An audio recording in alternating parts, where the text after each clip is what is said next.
Welcome back to equilibrium. In part 4 of this unit, we're going to be talking about Le Chatelier's principle. Let's go. Chatelier's principle says that a system will remain at equilibrium unless it's disturbed in some way. And since certain type of disturbances often occur, it's useful to be able to predict in which direction the position of the equilibrium will shift when disturbed.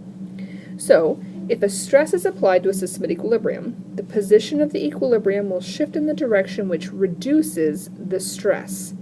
So I like to think about it, if somebody stepped on your foot, you would probably do something to reduce that stress. Now, how your reaction might be different from somebody else's reaction, but in either way, you probably would do something in order to remove your foot from underneath their foot.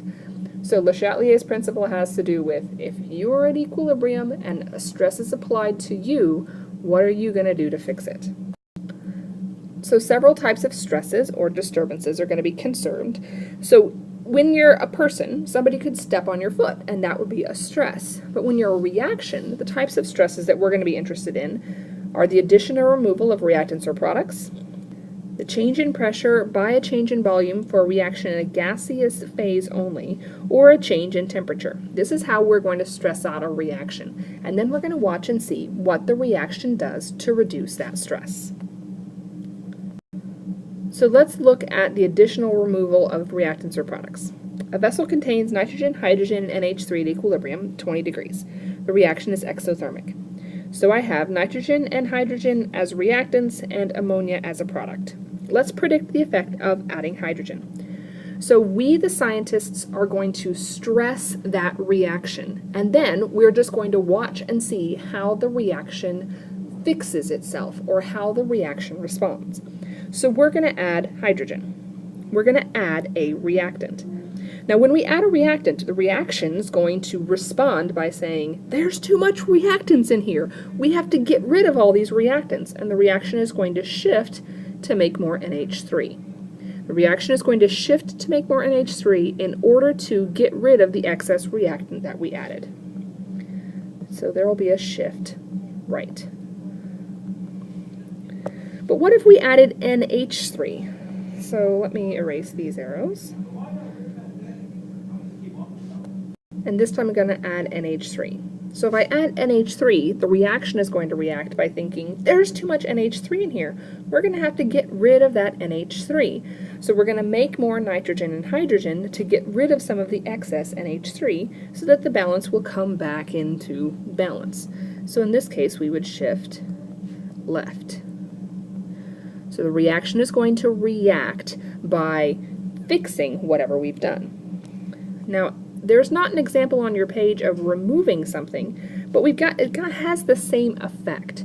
So say we took out nitrogen. Say we took the nitrogen and we decreased the nitrogen. The reaction would respond by thinking, there's not enough nitrogen in this reaction. We're going to have to fix it by adding more. So the NH3 would then produce more N2 so that the ratio of N2 would go up. Overall, in the end, the K would stay the same. The equilibrium constant would stay the same when you do these things, because although you're initially throwing it out of equilibrium, the reaction is going to respond by getting itself back to equilibrium. Let's look at a change in pressure by change in volume. So we've got the exact same reaction as we had before, but now we're going to predict the effect of decreasing the volume to half the original. So notice that all of these are gases. We have gases on the reactant side and gases on the product side. Specifically, we have 4 moles of gas on the reactant side and 2 moles of gas on the product side. So if we had a container that was this large, and now we're going to squish and squish and squish and squish the container, so now it's only half of its original size, a much smaller container. So the same number of moles of gas are now in a much smaller container. Now they're contained in this little bitty space instead of the giant space that they had before. So the reaction is going to try to get rid of some of the moles of gas, because now it's going to be too crowded in the container. So if it's going to try to get rid of some of the gas, because I've decreased the volume to half the original, it's going to go towards the side that has less gas. When you decrease the volume, the reaction is going to react by trying to get rid of some of the excess moles of gas. So it's going to shift right, in this case, to make more products. Now, you could do the opposite thing by increasing the volume. Say you had a little container, and then you made it bigger and bigger and bigger, and now you have a much, much bigger container. So the reaction's going to think, wow, look at all this empty space. We could probably fill this empty space up with something. So if you were to increase the volume, the reaction would shift toward greater numbers of gas, greater number of moles of gas.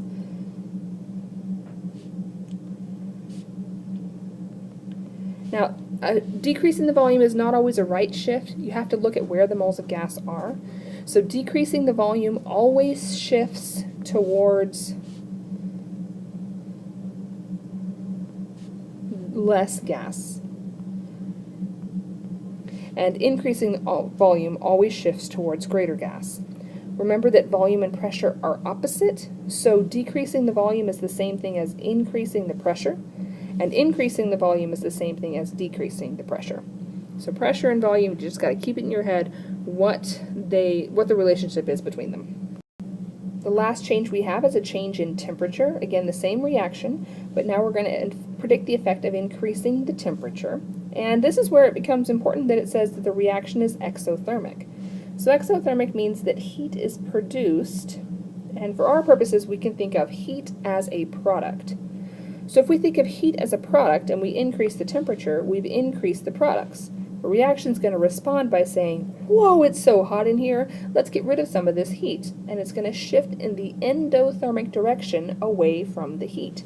So in this case, this is a shift left. So if we increase the temperature, it's going to shift away from the temperature.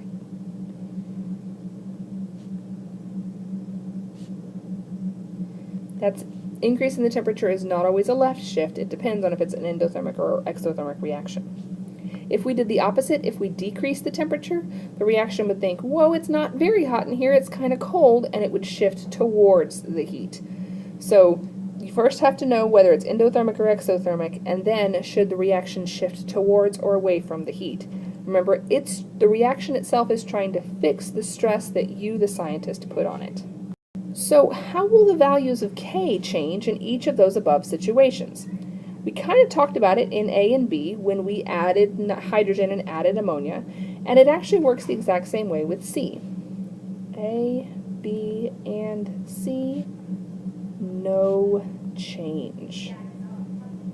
A, B, and C, that is, adding or removing reactants or products, decreasing the volume or increasing the volume or pressure, will have no change. Let's say no effect on K. This is because the reaction is going to come back to equilibrium and keep the ratio the same as it was before. But D, that is temperature change, will affect K.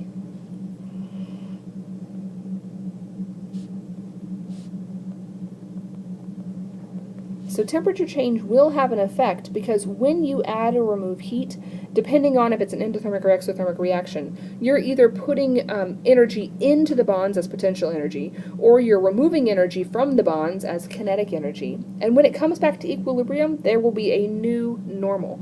Because if you heat it from 25 degrees to 125 degrees, the new reaction at 125 degrees will have a different amount of energy stored in the bonds versus released or absorbed as kinetic energy. So it's going to come back to a new 125 degrees C normal rather than the original 25 degrees C normal.